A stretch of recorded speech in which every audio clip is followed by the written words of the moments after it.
It started with a knock at the door on a gray Friday afternoon, his face the same but older than. I remembered his voice deeper, his eyes more steady than the last time. I saw him when he was still a boy, clinging to the hem of his mother's coat. She had called me earlier that week, asking if he could stay with me for the weekend while she dealt with something out of town, and I said yes, without thinking, without knowing what that yes would become. He stepped into my apartment with a quiet smile, carrying a single bag and wearing that same nervous confidence that made me pause, that made me wonder what had changed in him. Or maybe what had changed in me. We sat on the couch and talked like old friends, catching up on years that slipped between us like rain through fingers. His stories made me laugh. His laughter made something twist in my chest. Something I didn't expect, something I couldn't name. We cooked together that night, our hands brushing at the stove, our arms bumping in the small kitchen, and every touch sent ripples across my skin. We ate slowly, his eyes meeting mine in ways that made the air feel heavy, like the moment wanted. More like the silence was a language of its own, and I found myself leaning closer without meaning to, without even noticing, until his voice dipped softer and he said, "You look different. You look softer." And I said, "You grew up," and his hand found my wrist, light and warm and still trembling, and I didn't pull away, not even when the night deepened, not even when the lights dimmed and our shadows stretched toward each other with quiet intent.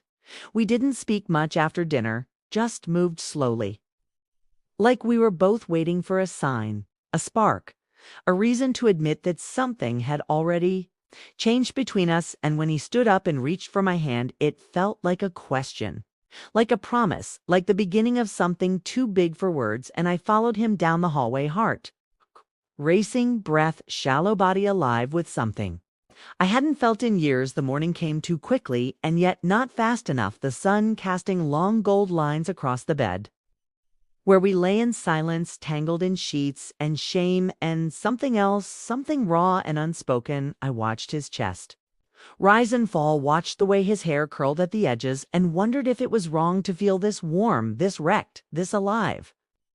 He opened his eyes slowly and looked at me with a kind of quiet that made my heart ache.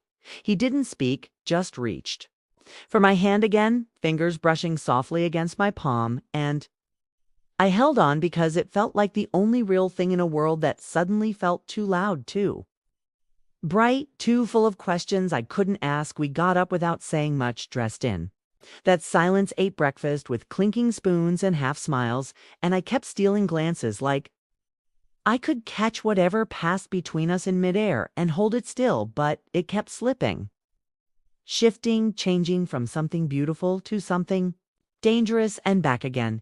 He sat on the balcony sipping coffee in one of my old sweaters, looking too at home, too grown, too good, and I had to remind myself to breathe, to stay still, to not reach for him again, even though every part of me wanted to. The day passed in slow motion, filled with the weight of what we had done and what we hadn't said, and when the night returned, we found ourselves pulled together again, not by accident, not by mistake, but by something deeper, something magnetic, something that made the walls around us vanish and left only skin and breath and hands, remembering where they had been the night before. This time we didn't hesitate, didn't pretend we weren't craving the feel of one another again and again, until the world outside the room was nothing but silence and shadows and the sound of hearts racing in unison.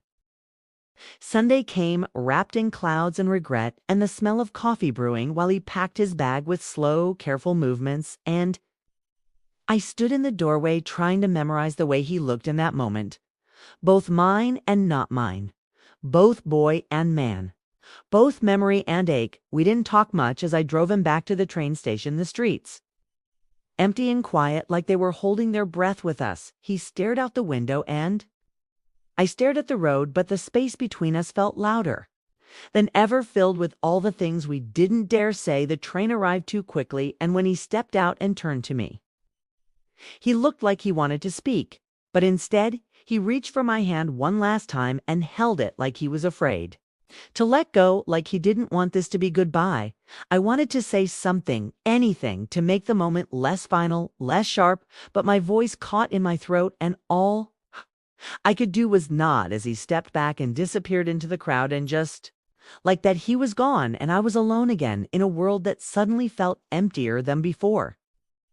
I drove home slowly, the weight of everything sinking deeper into my chest, and when I walked back into my apartment, it felt colder, quieter, like the weekend had been a dream, like I had imagined the whole thing. But then I saw his sweater folded neatly on the edge of the bed, and I knew it had been real to real, and now I carry it with me.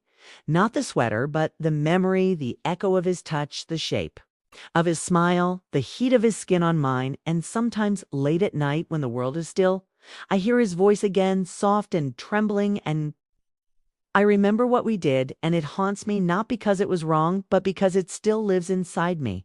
Like a fire I can't put out, days turn to weeks, and still I felt him in every corner of my home, in the places where his fingertips lingered on my skin, in the quiet moments when the sky dimmed just right and the world hushed. Like it was waiting for him to return. I kept telling myself it was over, that it was a single weekend, a mistake, a beautiful, reckless secret, but my body knew better. Heart knew better, and some nights I'd find myself reaching for him in my sleep, only to wake with my hand curled around nothing but a pillow and an ache that had settled deep inside my bones. I tried to go back to the rhythm of my days, to the life I lived before he walked through my door, but nothing fit right anymore. My clothes felt tighter.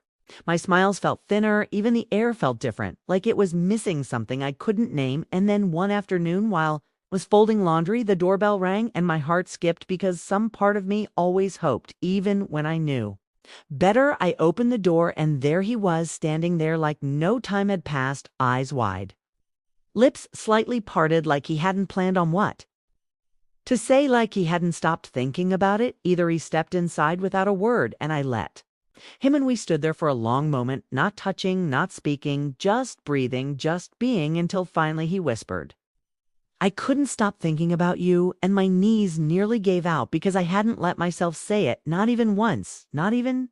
To the silence he reached for my hand again, that same warm, trembling grip like the first time, and this time I didn't hesitate.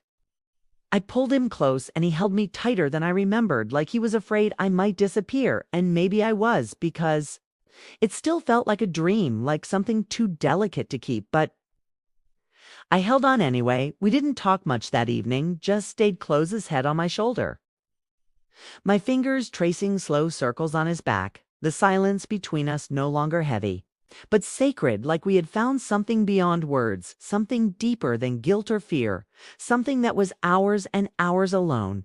And as night fell and we moved together again in the dark, I knew this wasn't just a memory. It wasn't just a weekend. It wasn't something to forget or bury. It was still here, alive and burning, echoing in every breath we shared, every glance, every sigh. And I knew no matter what came next, no matter how the world would see us, this thing between us would never leave me, because he wasn't just her son. Not anymore. He was the moment everything changed, and the echo of that would never fade.